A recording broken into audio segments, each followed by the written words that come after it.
Welcome to Mock 10 Sports in this November 16th, 2023 episode. We are rocking and rolling, guys. Got a lot to cover here. Week 12, I'm telling you, some I've heard it. Some may say it may be a little bit lighter of a slate this week. And again, they would be wrong. There's only 3 conference matchups.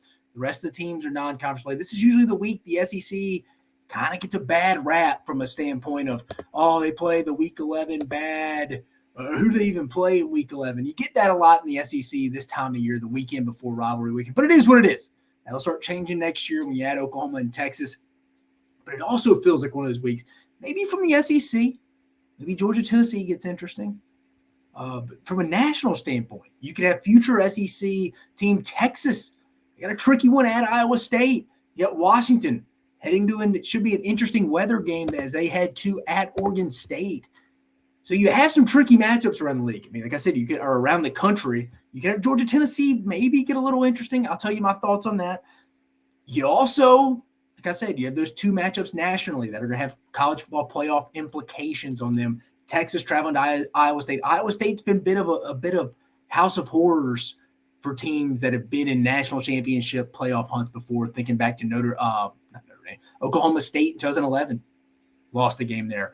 And like I said, Washington at Oregon State. Washington's an underdog in this one. So if you're an Alabama person, if you're an Oregon person, if you want Alabama to get in with a potential 1 loss, you're cheering for Iowa State or Oregon State this weekend. So again, while it seems like a sleepy schedule on the surface, those are usually the weekends that turn into the most chaos. We also have, unless you've been living under a rock, 2 vacancies in the SEC already, Texas A&M and Mississippi State. Just wanted to go over some potential candidates. These would be my potential candidates, maybe some wild card ones as well. It's a little bit shorter of a list for Texas A&M just because it's a better job than Mississippi State.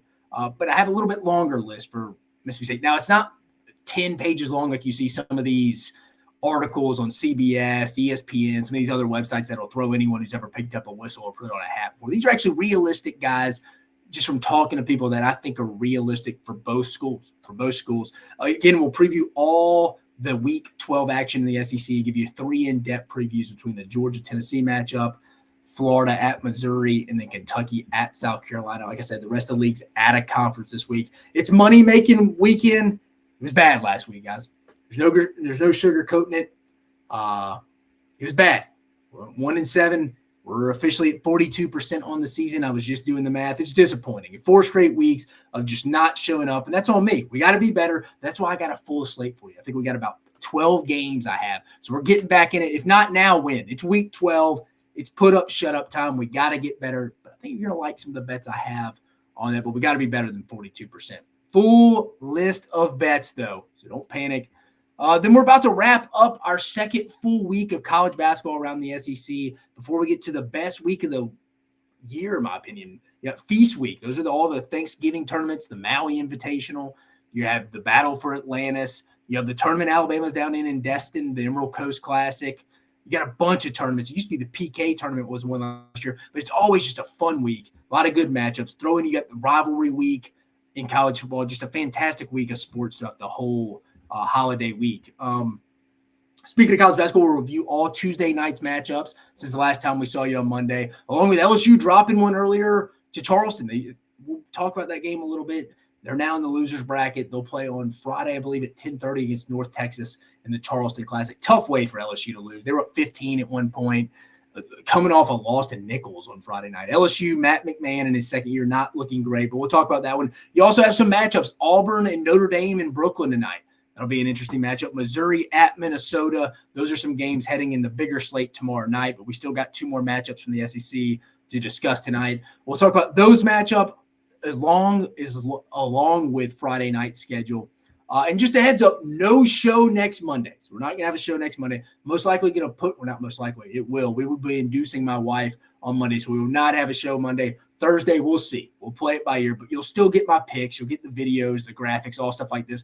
But next week, unfortunately, I talked about how big of a week it is. It would be the week we don't get to do a show, but obviously I have personal stuff coming up. So, but Monday, for sure, 110%, no, we will not have a show. But we're going to make up with it because we have a fantastic show tonight. Heading But first, let's go around the SEC.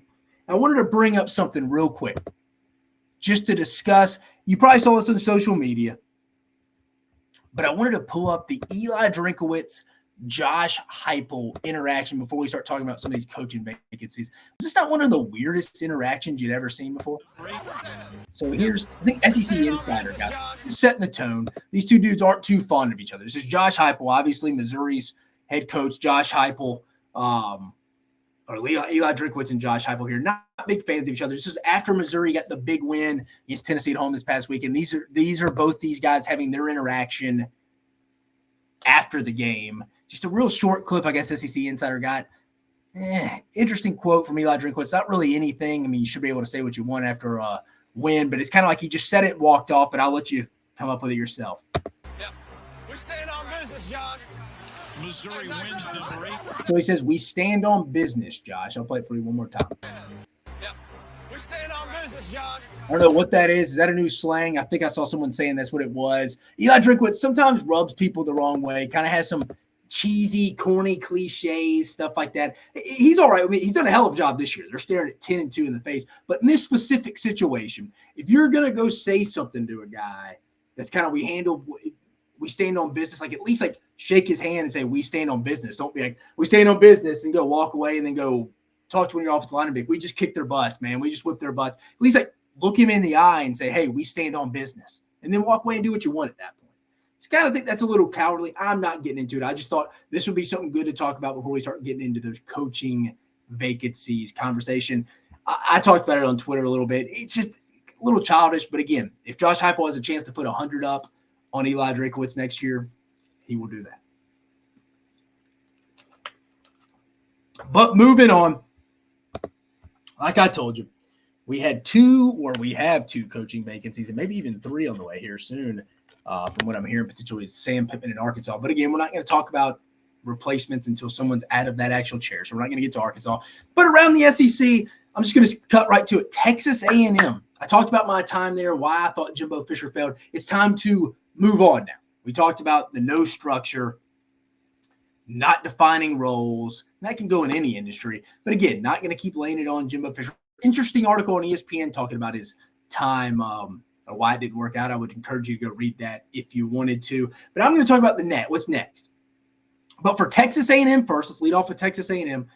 They need someone that has a plan the moment they step into the building of how they want their chief of staff to be structured. Are they going to have some personnel say, or are they just operations? If not, I need a true personnel guy to come in there and help me make staff decisions. They need a plan from top to bottom, from what the head coach's responsibility is to like I said last week, the student assistant and the training room.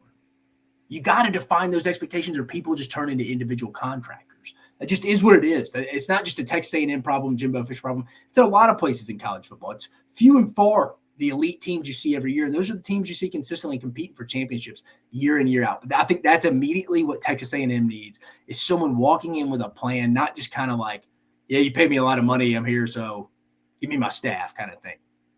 I personally think it needs to be somewhat of an offensive guy. Now, not opposed to a defensive guy. You'll see I have a defensive guy on the list here, two of them actually. But I think you need an offensive guy just to generate some excitement. I think defense kind of is what it is in college football right now. It's more of a bend but don't break. Got to be good between the 20s. But I think it's harder to play offense, I think, right now. So I think you got to go with an offensive guy, get some excitement. But in my opinion, I got in some debate on Twitter yesterday, or X, whatever you want to call it. This is a top 10 job, and I think you could make an argument it's a top 5 job. I mean, take away the trophy cases. I'm not trying to argue Texas A&M has trophy cases full of like Alabama, Ohio State. I mean, not even Georgia. Michigan, even Clemson to an extent. Schools like that. I'm not saying that, but they have, if you take away the trophies, they have just as many resources as anyone else in a massive alumni network. That unless you've worked there, you don't understand the Aggie network. It can be cheesy at times. I mean, their commercials on the SEC network start off with, we're not weird. So that kind of tells you something a little bit there. If you're having to say you're not weird, you're probably a little weird. Let's say, and that's not a bad thing. They're one of the best fan bases in the world, very loyal, love the university, not just the sports. I'm an Alabama alum, and I can tell you a lot of people love Alabama football. I don't know if, everybody loves the University of Alabama. I love the University of Alabama. It's my alma mater, but a lot of people like Alabama football. Texas A&M, it's not like that. You love the university. You love that ring. You love that Aggie ring. You love that Aggie network. You're true maroon goon. You're true maroon and white through and through. But again, I think this is easily a top 10 job, top 5 job could be made. But I think resources, they're just on par with anybody. And in today's world, kids don't care as much about national championships. They want to know what my NIL deal is. How can you help me get paid? And how are you going to help me get to the NFL? That's what kids look at these days. When I was in school, kids looked at facilities, jerseys. I think getting to the NFL has always been an issue. Has always been a big credential for kids and families, but it's perfectly fine. It's why you go to college, potentially have a chance to go play professional sports where you don't have to work, or work for a living like a regular person. But I don't think winning national championships or being on championships is what it used to be. It's what it used to be. But hear me out. I'm going to steal a line from Tim Brando. I heard him talking today. This is a turn the key kind of job. This isn't a rebuild. This is an immediate, hey, here's the keys to the Corvette, whoever you hire, and it cranks. Let's drive fast. Let's get that thing up 0 to 60 real fast. You can do it.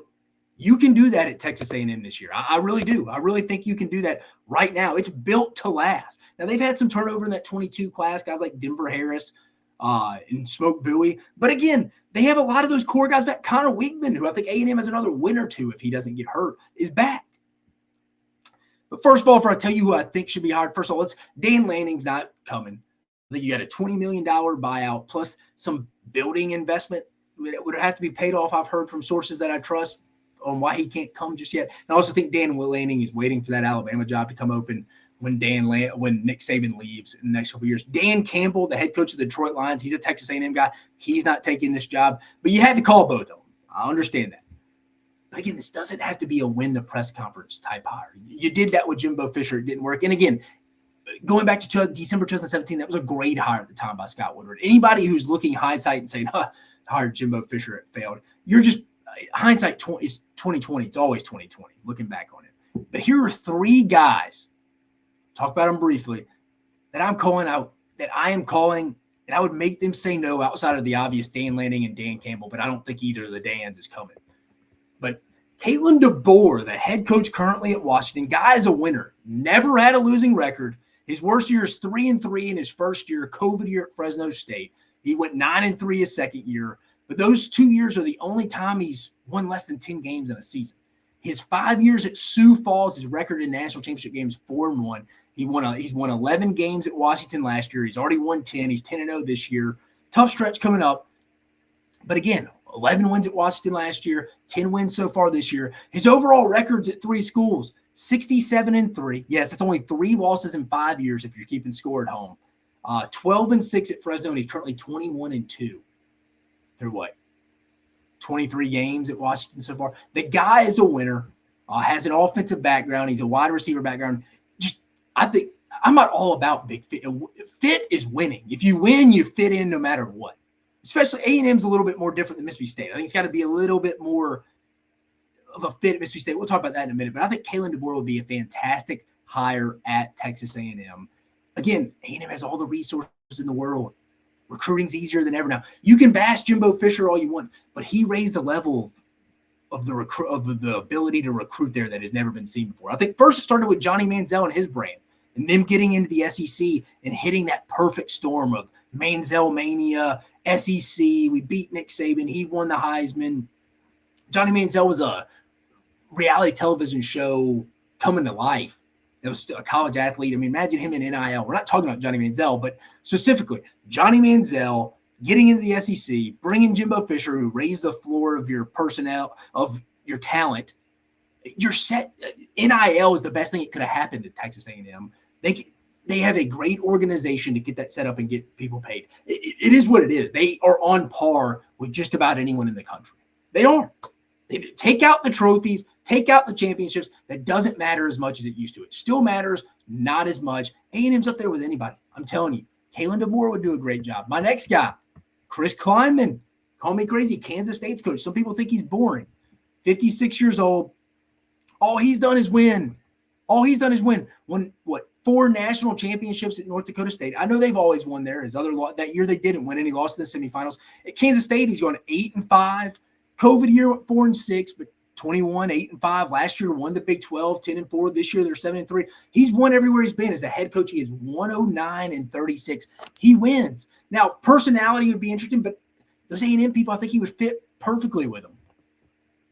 Now, you want to hear a really good Chris Kleiman story. Let me get a drink of water here. This goes back to my time at Kansas. It's one of the best stories around, honestly. Maybe you won't laugh as much because you weren't there. But, so, when I got hired at Kansas under Les Miles, Bill Snyder had just retired. So, Chris Kleiman and them were coming in the same time we were. Obviously, they outlasted us. I ended up leaving to go to UCF. But anyways, Les Miles, I guess this is outside the statute of limitations, but I'm going to tell it anyways. Les Miles and Chris Kleiman both went to a Kansas High School Association. Maybe it was Iowa I sent him to. I was over the recruiting department. So I sent him there to go talk to the Kansas high school coaches. So Les Miles doing his thing, talking. I think Matt Campbell was there from Iowa State. I want to say Mike Gundy may have been there. So one other Big 12 coach. So Les Miles, if you know him, he's a little bit of oblivious. Great guy, just a little bit of oblivious. As you can imagine, when people ask me how it was working for Les Miles, it's what you think it would be. It's exactly what you think it would be. But he went up there and talked and did his spiel and was like, I just want to thank all the Big 12 coaches that are in here with me. And he says Matt Campbell, Mike Gundy, and he said somebody else, but he didn't mention Chris Kleiman. Well, anyways, Chris Kleiman comes up to him. He's got Les Miles later on, about 30 minutes later after he spoke, had multiple high school coaches coming up to him, shaking his hand. But, Coach, nice to meet you. And Les Miles, Coach Miles, would be, hey, any of y'all are welcome to come to practice. Any of y'all, our spring practice, it's open. Y'all come in. Y'all be our guests. Go use our position rooms. Go watch our stuff, watch our film. Chris Kleiman comes up to him. Now, you got to remember, Les Miles has been at LSU. He kind of just lives in his own world. It's his world. The rest of us are just living in it. He doesn't know Chris Kleiman from Adam.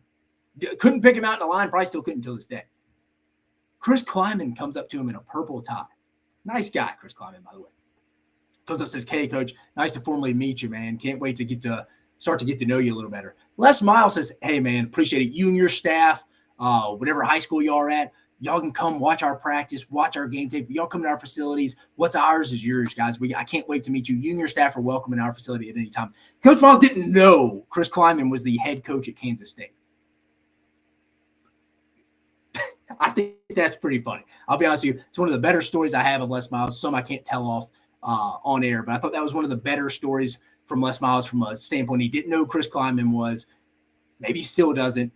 They were hired at the same time, both in the states of Kansas. Les Miles at Kansas, Chris Kleiman at Kansas State. Chris Kleiman went up, introduced himself. Les Miles thought he was just a high school coach. And Chris Kleiman was probably went back to his Kansas State coaches and probably thought he was talking smack, but literally that's who Les Miles did. He didn't do it personally. He just didn't know. Remember, he lived in his own world. But again, I thought that was a good story. But again, I think Chris Kleiman is a total winner, would be a great fit at Texas A&M. I don't think you'd do wrong. I think you would have a nice structure from an organization standpoint. I think he could win there. I think a lot of people could win there. And then third and finally, before I get my sleeper picks, is Mike Elko, who had been there. He was the defense coordinator when I was there. He's only been a head coach for 2 years, though. Went 9-4 last year at Duke. 2023 so far, a 6-4, 3-3 in conference at Duke.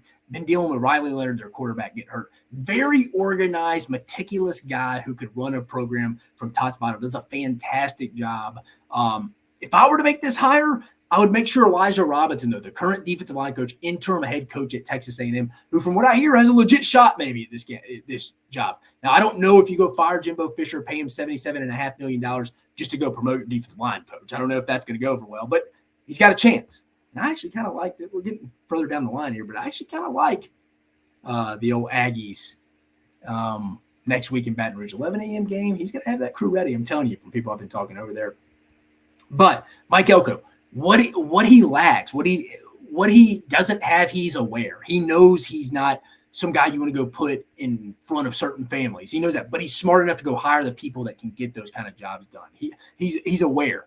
From New Jersey, Ivy League guy, just a very smart guy, a little brash, a little brush, a little rough around the edges, but a great coordinator. If he could keep Elijah Robinson, who he's familiar with, he was his defensive line coach while Elko was at Texas A&M, it would be a fantastic keep. I mean, right? Maybe make Elijah Robinson associate head coach, defensive coordinator. I mean, Elijah is a huge glue guy in that building.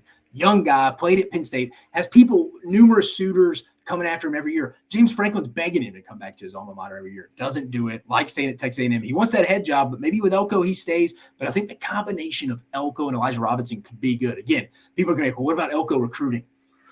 In today's game, guys, if he just sets it, A&M set up to go win. Remember, just turn the key on job right now. Just turn it over. You can drive that Corvette from 0 to 60 right out of the lot. I'm telling you, it's that kind of job right now. I wouldn't say that 3 years ago. Because the thing that bothers me, and I'm getting on a rant here a little bit, is people are like, well, they've never won, so how could they win? I mean, if they just gotten hires wrong for 101 years, yeah, and times have changed. College football's changed now. Money's involved. It's all about resources. People don't give a crap about how many championships you won for the most part now. All three of these guys, Kalen DeBoer, Chris Kleiman, Mike Elko would all win at Texas A&M. There's not going to be some home run hire here. There's no one sitting out there. People bring up Urban Meyer. I don't think that's a good fit. And Urban Meyer, what's his hunger? All these other guys are chopping at the bit. I think Mike Elko would be hungry coming in. Chris Kleiman would be hungry coming in.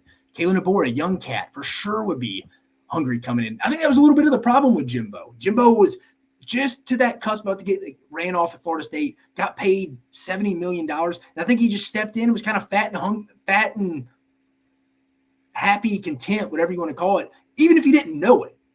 I mean, you just didn't know what his motivation was day to day. When I was in staff meetings, I mean, he'd roll in at 7:55, walk in, start eating his breakfast right in the staff meeting. Like, wasn't there before the staff. It's not an issue. I think it's just basic human mentality. You get comfortable. And I think that's what it was. That's why people bring up Dabo Swinney. Dabo Swinney's hiring. You're doing the same thing with Jimbo Fisher. You're hiring a guy that's about to get ran out of a place, paying him big bucks, and he's kind of on the back end of his career. I think these three guys, from a structure, organization, with a stamp, with a plan, with a system, gives you stability, sets a foundation. Well, this foundation's kind of set, just would be easy plug and play here. I think all three of these guys could win big here, but some under the radar guys that I would hire, I think Lane Kiffin would win massive here. I think NIL would work for itself. I think he would kill it in the portal. His system would be a perfect fit for the Texas offensive kids in that state. I think Lane Kiffin would kill it. Problem is, Texas A&M fans don't like him by the way he kind of took shots at Jimbo and the Texas A&M program throughout the years. They're just, for lack of a better term, kind of a classy, well thought out fan base. And Lane Kiffin really doesn't fit that. I would hire Lane Kiffin. I would swallow my pride and get over that because I think he consistently get you to the playoffs, especially when it expands to 12 here next year, 3 out of every 5 years. I think Lane Kiffin would do phenomenal things at Texas A&M. Would he win a national championship? But no, I don't think so because I don't think his ultimate structure from top to bottom would be there. And I think he would lean on the portal too much to really get that consistent culture like that. But he'd have you in the playoffs, I promise you that. And then an under-the-radar hire to think about in this one. Mike Norvell from Florida State. Just the timing of the playoffs for Florida State. If they keep winning, timing's probably not going to match up. They'll probably pass each other in the middle of the night. But if Florida State were to slip up, not make the playoffs, I'm telling you, potentially watch out. Watch out. I'm just telling you. Now, Mike Norvell had that quote the other day saying people are recruiting against us, telling you I wouldn't be here because they're going to get fired. Now people are recruiting against us saying, hey, he's going to leave for another job. Sounds like he's interested in staying at Florida State, but I'm telling you, the timing would work out. I think Mike Norvell would be interested. But for Texas A&M, remember, it's got to start with a guy with a plan, have some organization structure, map out everything you want for every employee in that building, meet with them one-on-one, and have no gray areas. It's like Nick Saban never talks about how, man, Bill Belichick, man, that corner cat blitz or the way he played dime defense, that's what blew me away. No, if you ever go listen to Nick Saban talk about Bill Belichick, he always talks about one thing, and that was him defining roles and responsibilities. That's rare in college football, and that's rare in a lot of industries. But I think that's key for Texas A&M. But those three guys, I think, are realistic hires. First, obviously, I would make Dan Lanning tell me no. I think he's the no-brainer, slam dunk hire, but I don't think his buyout in some building thing I've heard is going to allow that. I think he's also waiting for Alabama. Kalen DeBoer, I think, would be a great fit. I think Chris Kleiman would be an underrated great fit. I don't think he's a press conference winner because he's kind of a quiet, laid-back guy, but he will win because he's won everywhere. And I think Mike Elko, if you keep Elijah Robinson on, would do fantastic things. Keeping that roster would be a lot of familiarity because Elijah Robinson and Mike Elko recruited a lot of those kids in that 22 class. And I think Lane Kiffin, if you could swallow your pride and you're just about winning, would get you in the playoffs pretty regularly. And then at the end, keep an eye. I'm telling you, keep an eye on where Florida State finishes. If that timing's right, you heard it here first. Man, moving on to another Maroon team. The Mississippi State Bulldogs have an opening. Crazy year for Mississippi State, huh? You get a little morbid here, but you lose Mike Leach to a passing tragic heart attack. It's bad. You hire a new head coach. You're about to have 3 head coaches in a matter of 12 months. And throw in a new AD, because when Mike Leach died, they didn't have an AD. And then they hire Zach Selman from Oklahoma as an assistant AD. A lot going on in Starkville in the past few months.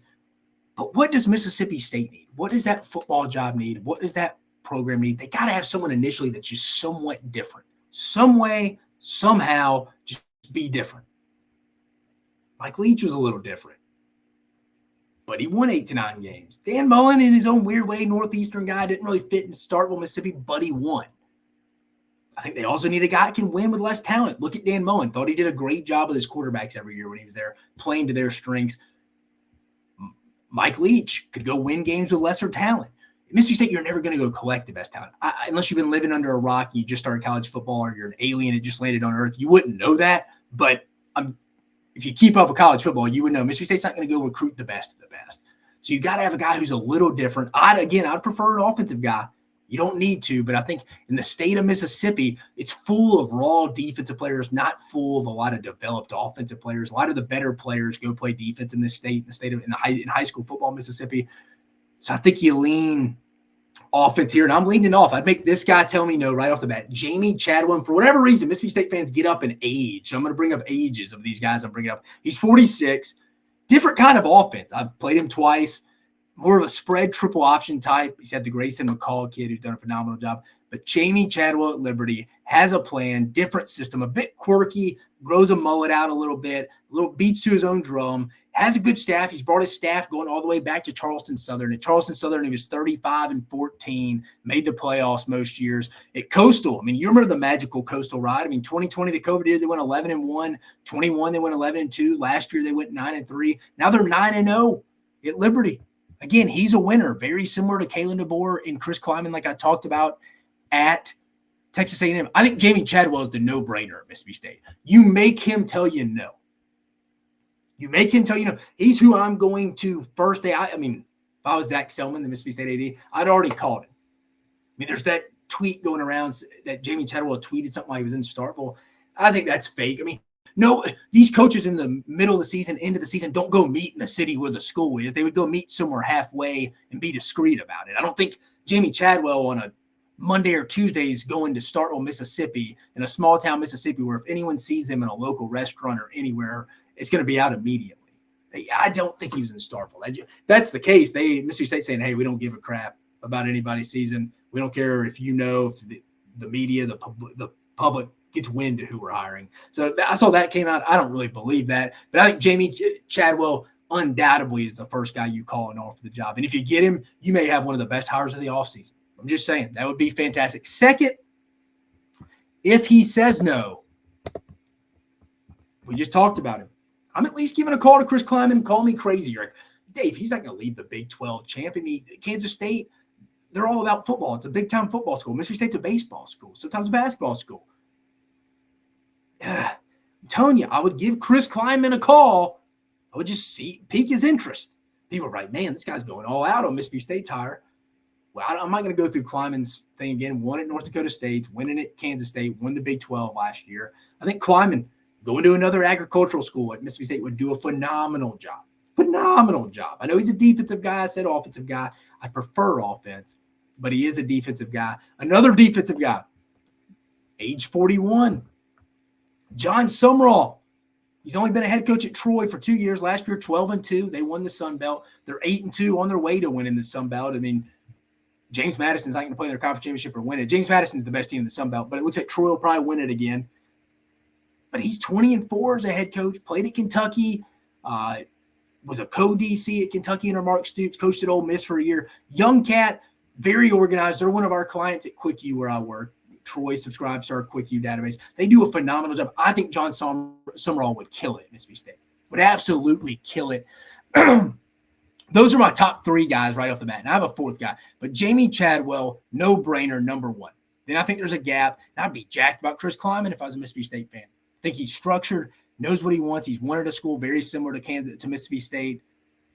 Easy. John Sumrall doesn't have a massive resume, but it's just walking into Troy and just picking up where Neil Brown left off. I know Chip Lindsey was the head coach there after Neil Brown, but everybody else has won at Troy, and it seems like John Sumrall is doing the same. And then fourth, another guy to keep an outlook. You've heard his name probably before, is Willie Fritz, and people get all up in age with his age. He's 63. He's an offensive guy, won everywhere he's been, has Tulane on the verge of going to back-to-back CFP bowl games, Access bowl games, whatever you want to call it. Remember, they beat USC in the Cotton Bowl last year. But people get caught up in age. If I'm Zach Selman, you got to go look, like, hey, maybe this guy settles down and retires in Mississippi State. That's not a bad thing. It's not a bad thing. So, I mean, you got Willie Fritz, who's won at Sam Houston State, Georgia Southern. I mean, at Sam Houston State, he was 40-15. Georgia Southern, he was 17-7. And then at Tulane, he's 52-46 so far. He's done a phenomenal job. He's won everywhere he's been. I mean, he's about to take Tulane to back-to-back CFP Access Bowls as long as things continue. They're 9-1 right now. But I think any of these four dudes, you are dancing in the streets in the district in Starkville, Mississippi. Jamie Chadwell, phenomenal hire, making him tell me no. And I'd probably call back a couple more times. Chris Kleiman, I'm going to pick it up, call his agent, ask if he's interested. Maybe he uses me as a pay raise at Kansas State. Who knows? But I'm making him say no. Been impressed with what he's done at Kansas State so far. John Sumrall, I don't know if he'll take it. I think he's waiting on Kentucky. That's another job. I mentioned St. Pittman. Wouldn't be shocked at the end of the year if Mark Stoops left to go to Iowa and John Sumrall would walk to Lexington from Troy, Alabama. That's his alma mater. I think that's what he's really looking for. But again, that'd be a fantastic hire for State. And then Willie Fritz, I know that's on the upper age. They think 63 is old. The guy's won everywhere. He's an offensive guy. I don't think you could go wrong with any of these four guys. If I was ranking in order, I'd probably go Jamie Chadwell, John Sumrall, Chris Kleiman, Willie Fritz, and Willie Fritz is an excellent fourth hire. If you have to go that far down and get not that far down, just your fourth option and get Willie Fritz, you're dancing in the streets of the Cotton District, man. I'm telling you, they can get one of these guys, but I'm making Jamie Chadwell tell me no immediately. I think he's more interested in that job than is let on. I think he got phenomenal options. But I just wanted to go over what I think both Texas A&M and Mississippi State should do. I think they got plenty of options. I don't know if A&M really has more of the win the press conference type hire that Mississippi State has, just because I think people are coming off the big press conference home run hire of Jimbo Fisher. But I think you can hire a guy like Mike Elko with Elijah Robinson or Chris, like I said, Chris Kleiman. I brought him up in both. And then Kalen DeBoer. And then, like I said, the sneaky one, it works out. Timing. Watch out for Mike Norvell. Florida State drops one and they're out of the playoffs. I don't think the Texas A&M press conference is going to be as sexy as it has been in the past. I think the Mississippi State one, you get one of those four, that may be that's an A+ hire for Zach Selman. Hiring his first head coach in his career. Remember, he didn't hire Zach Arnett. Zach Arnett was already placed there to reserve the recruiting class when Zach Selman was hired from Oklahoma. This is his first real chance to hire a football coach. He's a football guy.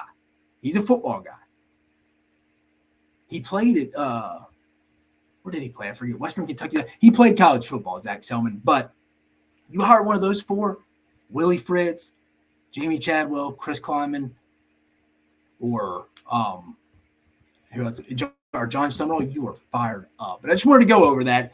We'll keep talking about it each episode as we keep going. But those would be my options at both Texas A&M and Mississippi State. But Week 12, transitioning to this week, let's look at the schedule, the Week 12 action in football this week. Pulling it up for you right now.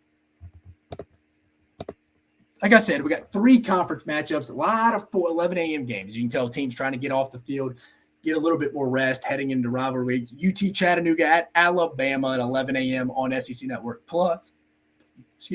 No line on that just because Chattanooga is an FCS school.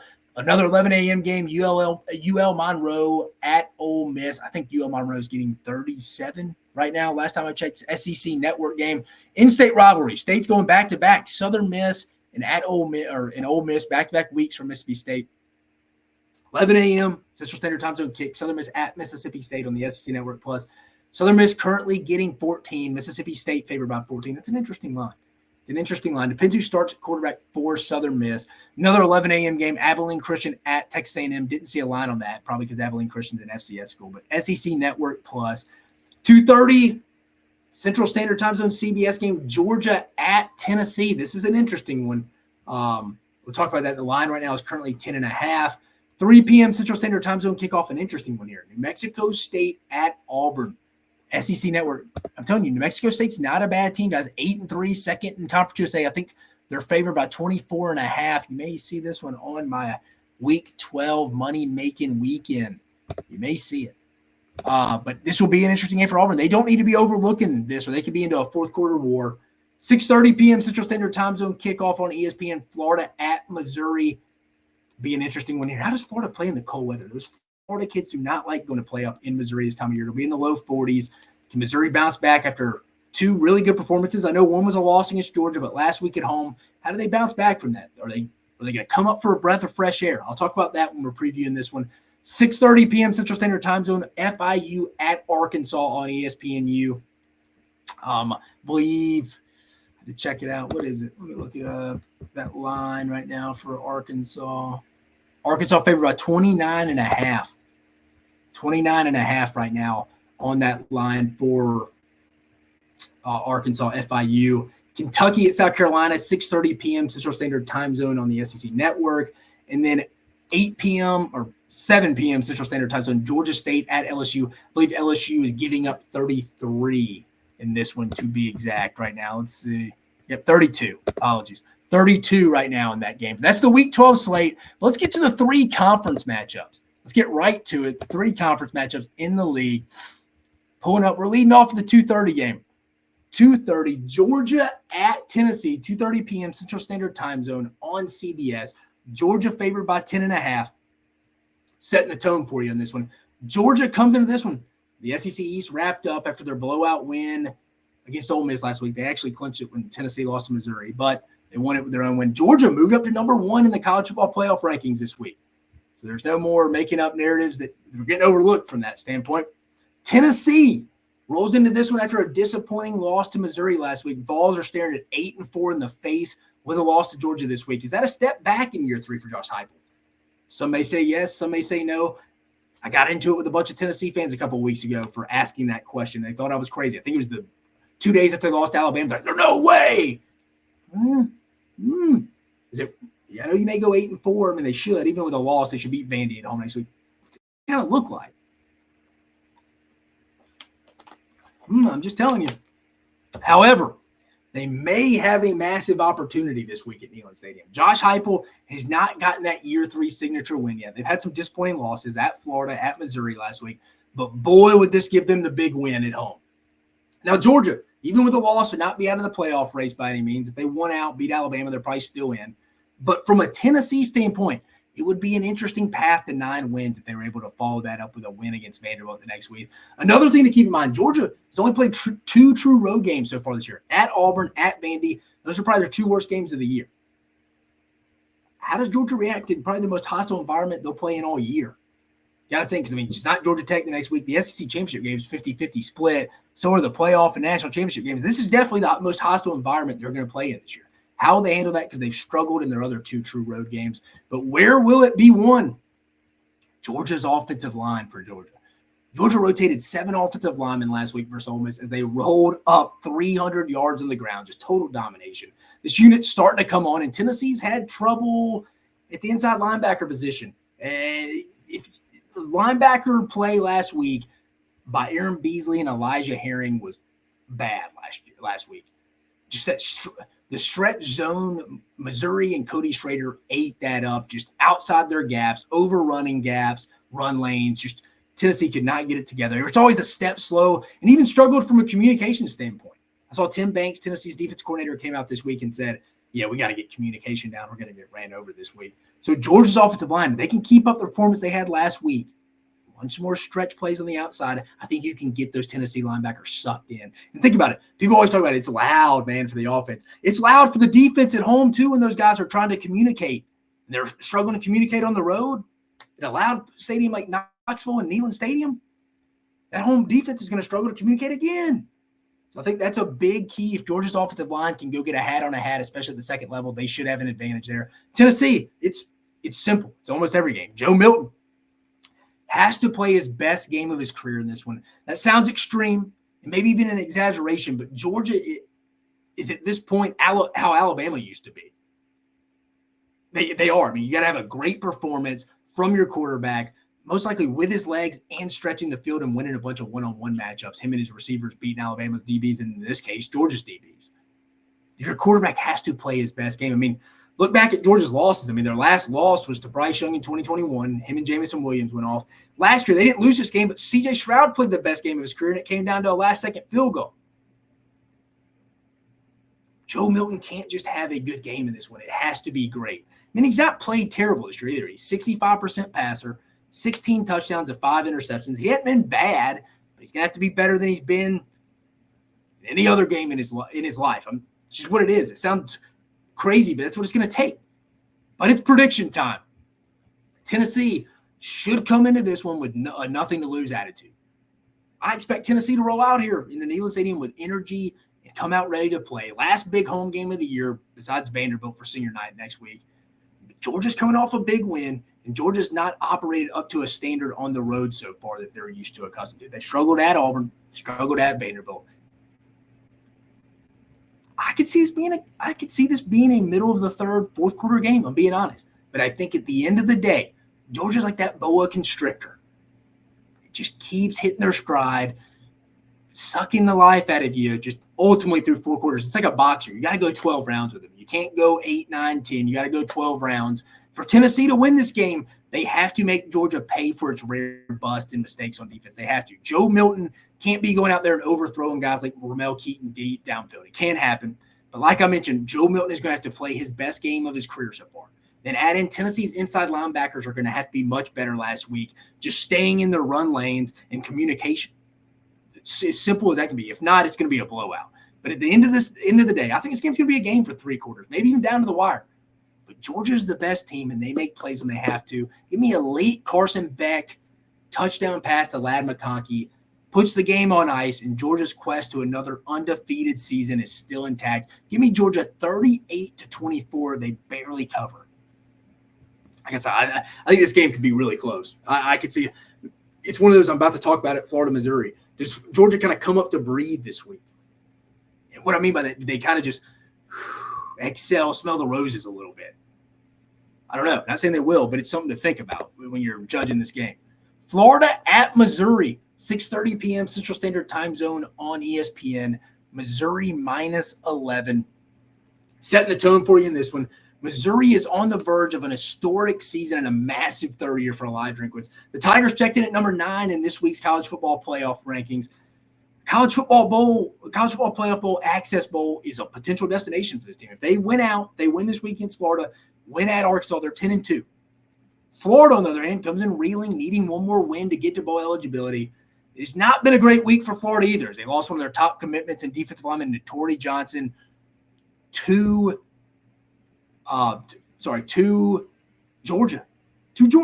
Add in that Jamonte Waller, kid from Picayune, Mississippi, decommitted from Florida last Saturday and committed to Auburn the very next day on Sunday.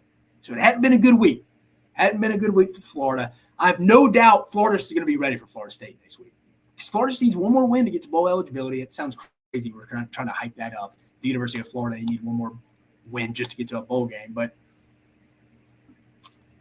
I have faith in the Swamp. They'll be ready to ruin Florida State season. So that's not the focus. What's Florida's mindset in this one? It's going to be cold. It could be wet. Florida kids aren't used to playing in that type of environment. It's going to have to go well early, or they may tank it in this one. Again, I'm not worried about next week. I think Florida State can be close in the Swamp next week. This week is kind of the game.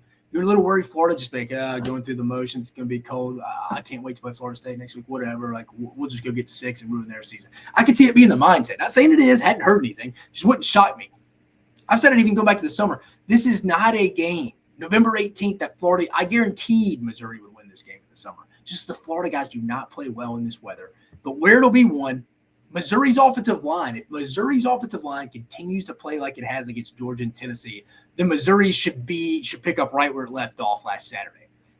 Florida's been playing poorly defensively the last 4 games. There's a great chance Missouri just keeps chugging along offensively. Florida for the season has been one of the worst tackling teams. I think the second worst tackling team in the SEC this year statistically. And it's not good. Overall, I think Missouri has every matchup advantage on the offensive side of the ball, but especially up front. So I give Missouri, this word will be one for them is the offensive line. For Florida, it's their offense. Florida's been efficient on offense and has been staying ahead of the chains the last few weeks and just controlling the tempo. Even last week, they gave up a record day to Jaden Daniels on defense, but they played well offensively last week in Baton Rouge. And they hadn't turned the ball over, and Missouri struggles to force turnovers. They do. That's one of their weaknesses. But the defense of Florida has been poor, but the offense is starting to get it going, like I mentioned. If it can continue to control the tempo of this game, hear me out, stay ahead of the chains, the Gators have a chance to put themselves in position to win this game in the fourth quarter. Well, let's hear it. Let's see where we're going with this one. Prediction. Call me crazy, but Florida is due to play some complimentary football at some point. Now, don't get me wrong. Missouri's going to get its points, but I think we see a few more Gator stops than most are anticipating. Again, Austin Armstrong didn't just learn how to not coach anymore. He's a good young DC. But now, unless you've been living under a rock, Florida's not been played well the last 4 games. There's no denying it. And Missouri's been on a heater the last few weeks offensively. I know one of those games was a loss to Georgia, but that was an impressive performance. They put over 150 yards rushing against that Georgia defense in Georgia at Stanford Stadium. Everyone in Columbia is going to be looking at those bowl projections, trying to pack their bags for Dallas in the Cotton Bowl or Miami for the Orange Bowl, as Missouri's in as good a shape as anyone to go get an Access Bowl, CFP Bowl, whatever you want to call it. But is this the week Missouri comes up for air, smells the roses after 2 back-to-back really good performances, even in a loss? This would be the spot if it were to happen. I don't know if this game is ever going to be in doubt, but I do think the Florida defense and Austin Armstrong come up with a few stops to allow the Gator offense and Graham Mertz to pick up where they've left off in the passing game last few weeks. It's improved. While the defense has struggled, the passing game has really got going for Florida. It has. Florida has shown the ability, like I mentioned, to control tempo, and it doesn't turn the football over, which is massive. But with that being said, I think Missouri starts slow. I think Florida comes out fast, which is key.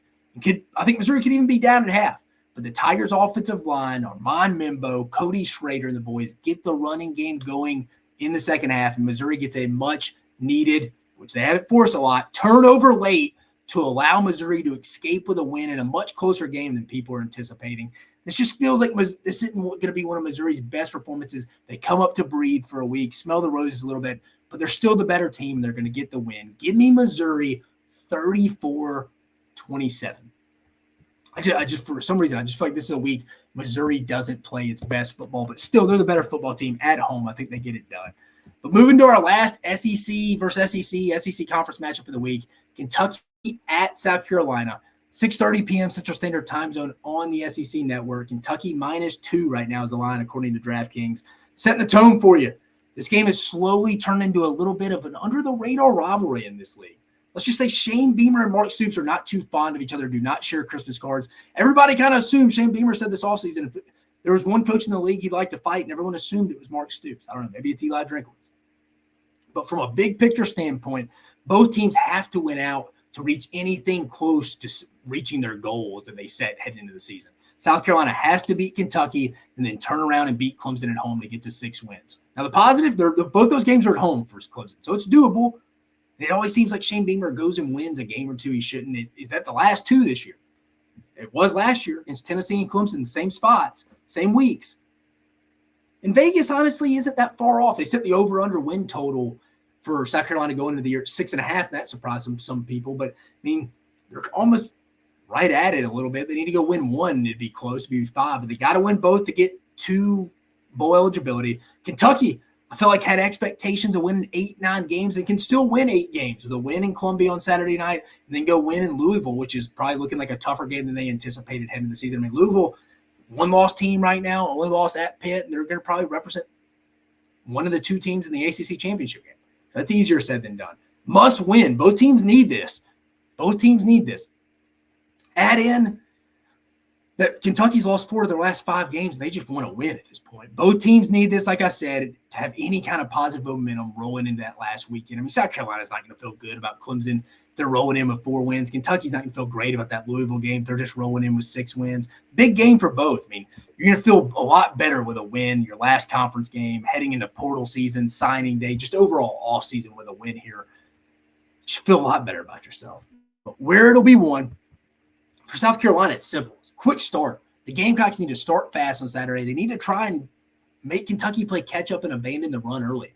If I'm South Carolina, I'm coming out with shots early. We're Spencer Rattler. South Carolina has its own offensive issues, but has a more explosive play ability, higher ceiling on offense than Kentucky. Coming out and starting fast should be the game plan because you want to play Kentucky catch up. Kentucky wants to run the ball with Ray Davis. If you can get up 10, 14-0 right out of the gate, kind of takes them out of that initially. For Kentucky, where it'll be won, the offensive line run game. I just talked about it with Ray Davis. If Kentucky can run for 100, 120 yards, they should win this game.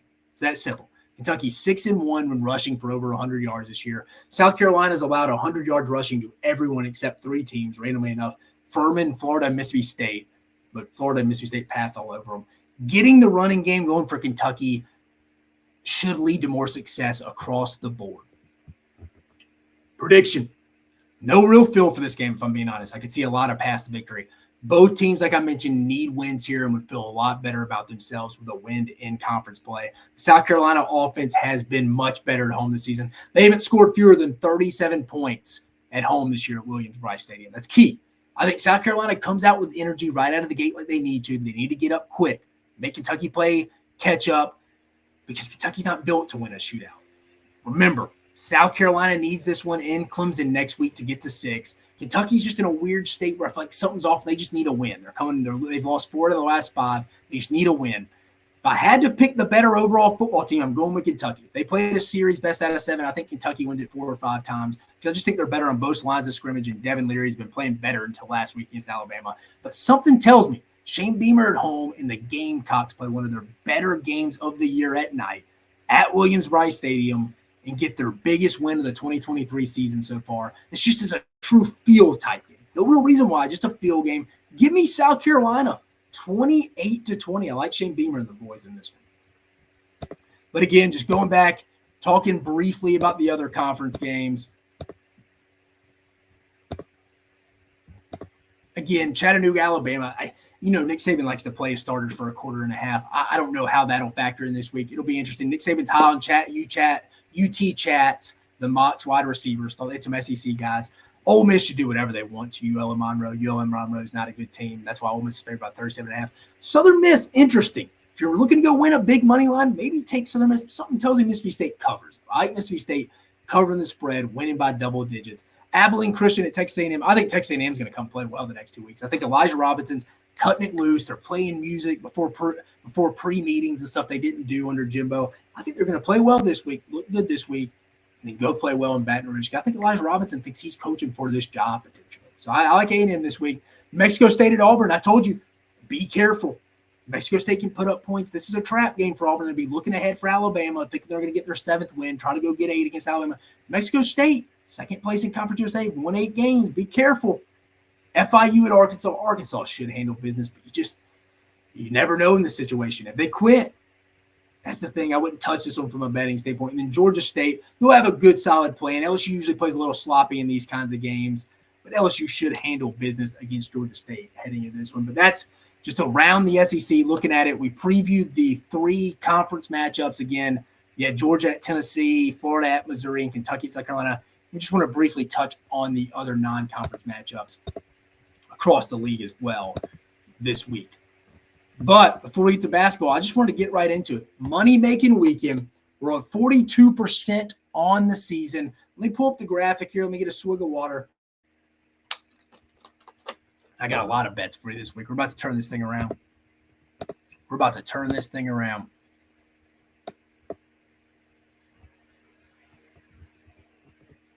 Oh, let me pull it up.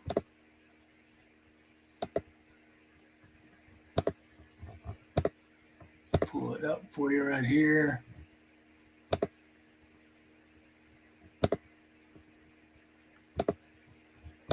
See if you can see this.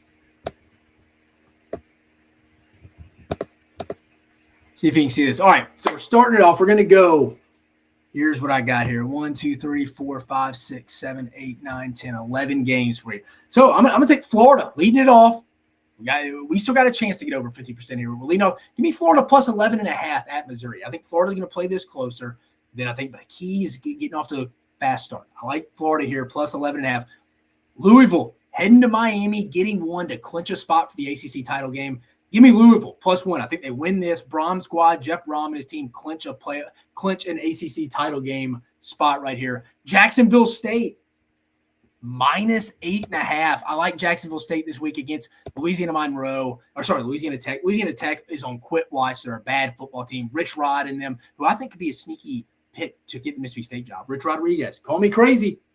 It's another one to keep an eye on. But I think they handle business this week against Louisiana Tech. Minnesota, give me the plus 27.5 against Ohio State. I think that's a lot of points. I think PJ Fleck, row the boat, get it done. Mexico State, I mentioned it, minus 24.5 at Auburn. I think they cover that. I think Auburn's going to win the game. I'm not worried about that. But I think they sleepwalk a little bit. Texas Tech, minus 2.5 at home against UCF. UCF coming off their best win of the season at home against Oklahoma State. It would be very Gus Malzahn and UCF to go lay an egg at Texas Tech. And that's a long trip. Give me Texas Tech to cover 2.5. If it was 3, I probably wouldn't have touched it. Kansas, something tells me this game's going to be close. They host Kansas State at home. They won the game in like 8 years. Something tells me to take the Jayhawks at home, minus 8. Something just tells me another field game, like I mentioned with the South Carolina-Kentucky game. Just a field game. Duke, minus 3.5 against Virginia. I think Duke covers this. Mike Elko knows he needs to go look impressive to go get a couple other jobs. I like Duke here. Clemson, minus 6.5 against North Carolina. I think they cover this. Give me Clemson and Dabo. And then I'm going to go out west for some over-unders. UCLA, USC, under 65.5. Chip Kelly looks like he's going to be leaving Pasadena. I just think it's a lower scoring game. Just a feel again, under 65.5. Washington versus Oregon State under. It's going to be rainy in Corvallis. It's going to be a tough physical game. Oregon State's built just like a mauler group, kind of opposite of Washington a little bit. Give me the under here. There's going to be some defense played in this. Give me the under 63.5 Oregon State Beavers here. But this is my money-making weekend. I feel good about this. I don't know if you could tell my voice the past 3-4 weeks where we've been struggling. They're done at 9. I felt disconfident. I feel good about this. But just going back over it, give me Florida plus 11.5 against Missouri, Louisville plus 1 at Miami to clinch the second spot in the ACC title game, Jacksonville State minus 8.5 against a Louisiana Tech team that's quitting, Minnesota plus 27.5. Ohio State's not going to cover that the week before the game, the Michigan game. They're not covering that. Almost took Michigan earlier, but I didn't. New Mexico State minus 24.5. Auburn looking ahead to the Iron Bowl at home next week. I like New Mexico State, second place. Conference USA, the Aggies aren't a bad team. Texas Tech minus 2.5, getting UCF at home at the perfect time after UCF had a massive game against Oklahoma State. This will be right up Gus Malzahn's alley to drop this, lay an egg. Kansas, something just tells me they play well. I don't know if they'll beat Kansas State at home. They're due to just play really well in this game. Give me a minus 8 at home. Give me the Fighting Leopards. Duke, minus 3.5. Mike Elko just trying to go beat up on a bad Virginia team. Doesn't need this loss if he wants to go get another job. Needs to look good. I think they do. Clemson, minus 6.5.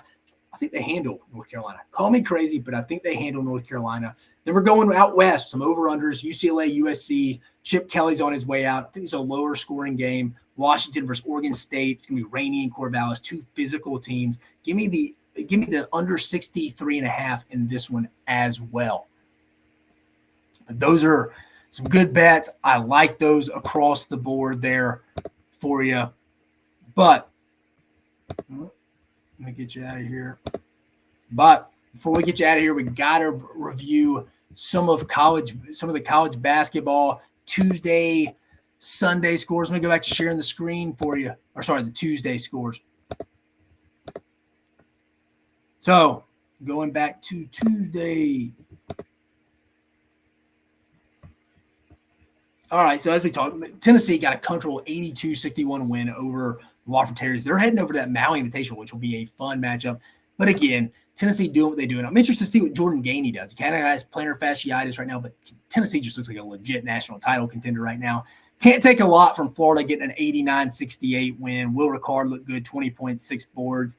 Mississippi State, I'm telling you, missing two of their better players. Just keep rolling. I know you can't take a lot from North Alabama, but they got the 81-54 win.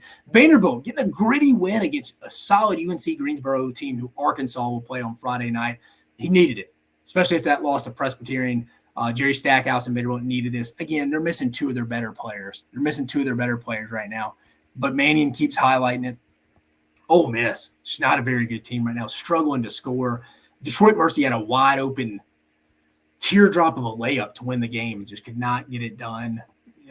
Ole Miss, they're 3-0, but it hadn't been pretty. Alabama, 102-46. Defense improved. Alabama's shooting over 50% from three for the season through 3 games.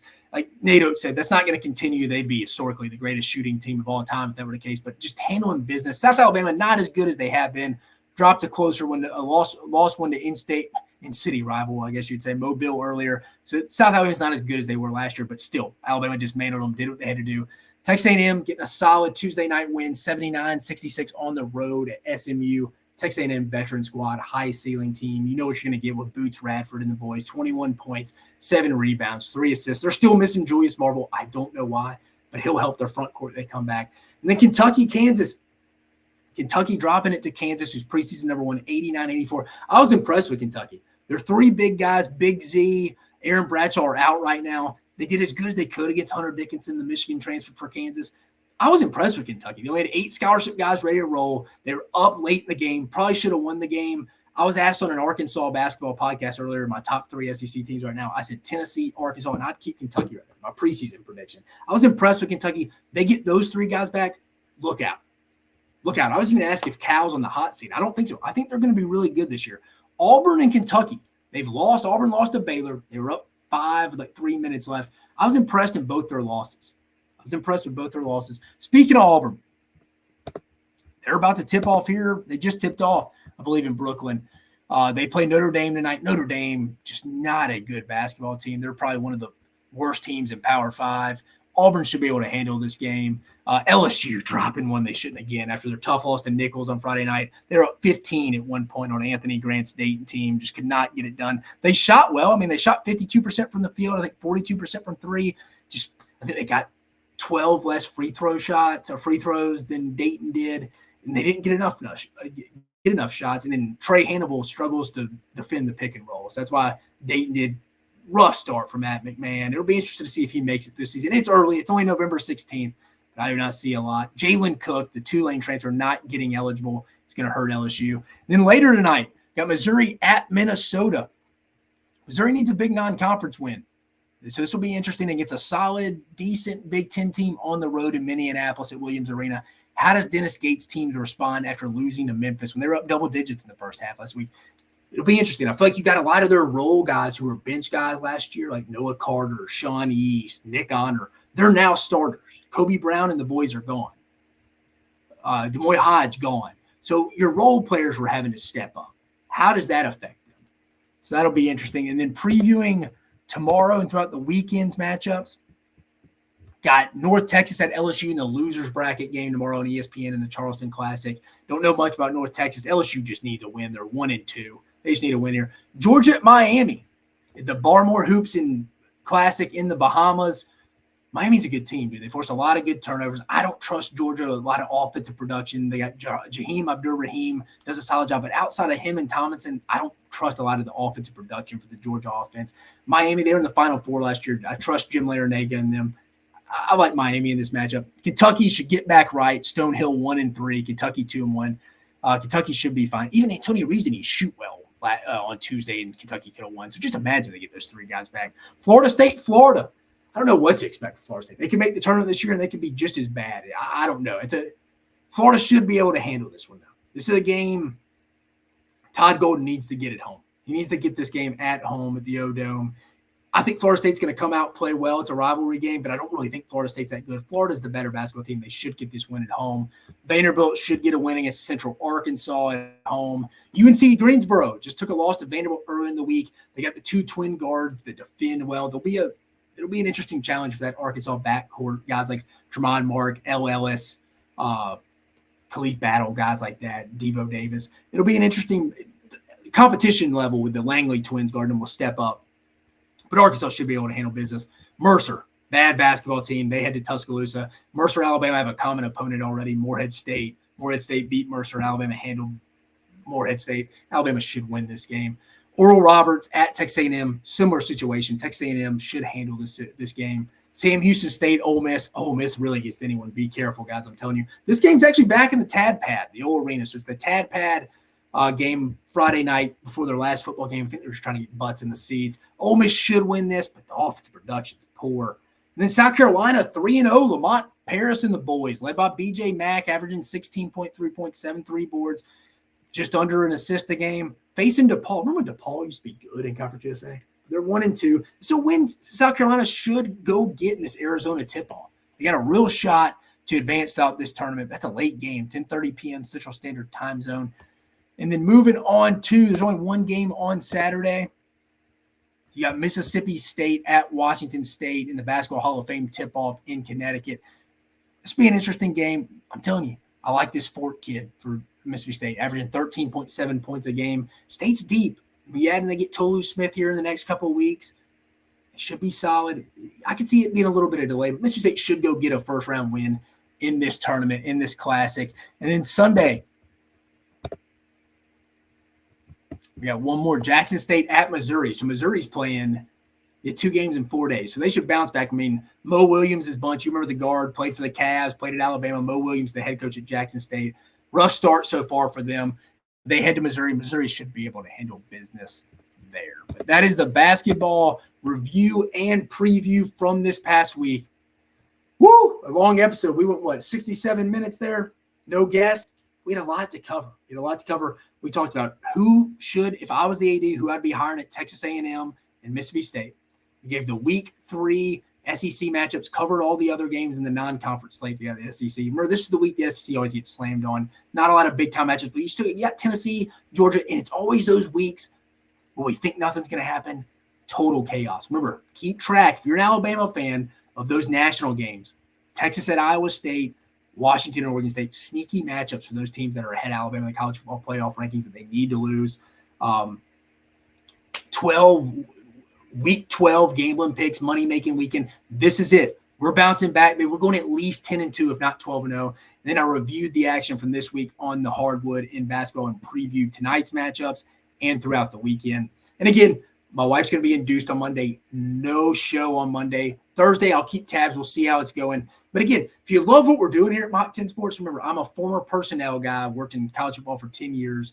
Worked in the athletics department at Alabama. I know the lay of the land. We love talking college football, basketball, and baseball here. You're not going to get better information from someone that's actually lived it and worked it for over a decade. Go like us.